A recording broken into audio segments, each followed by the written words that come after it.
বেশ, আপনি আপনার নাতিদের প্যান্ট পরে গেলেন, আপনার প্যান্ট নেই? না, আমার প্যান আর থাকে সেই কোনকালে ইমাম বেলা। ভোট দিতে পেরেছেন হ্যাঁ, পেরেছি। প্যান্ট পরে গিয়ে? তারপর ওখানে আমরা উপস্থিত ছিলাম, কিন্তু কেন্দ্র বাহিনীর বক্তব্য ছিল যারা লুঙ্গি পরে আসবে তাদের ভোট দিতে দেওয়া হবে না।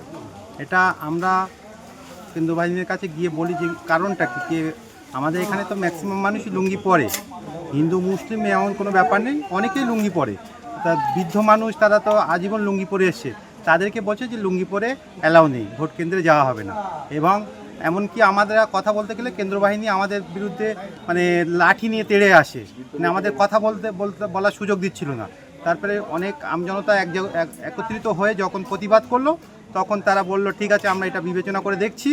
তখন তারপরে কিছু মানুষকে লুঙ্গি পরে অ্যালাউ করেছে, কিন্তু প্রথমে দুই একজনকে সকালের টাইমে যারা লুঙ্গি পরে এসেছিলো তাদেরকে ভোট দিতে দেয়নি।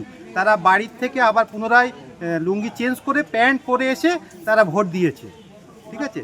এবং 3 থেকে 4 জন কিন্তু এইভাবে বাড়ি তাদেরকে পাঠিয়ে দেওয়া হয়েছিল। তারা অসহায় হয়ে বাড়ি ফিরে গিয়েছিল।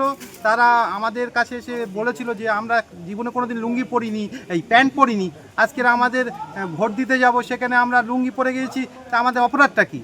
বাধ্যতা হয়ে অপরের কাছ থেকে প্যান্ট চেয়ে নিয়ে এসে তাদেরকে ভোট দিতে হয়েছে।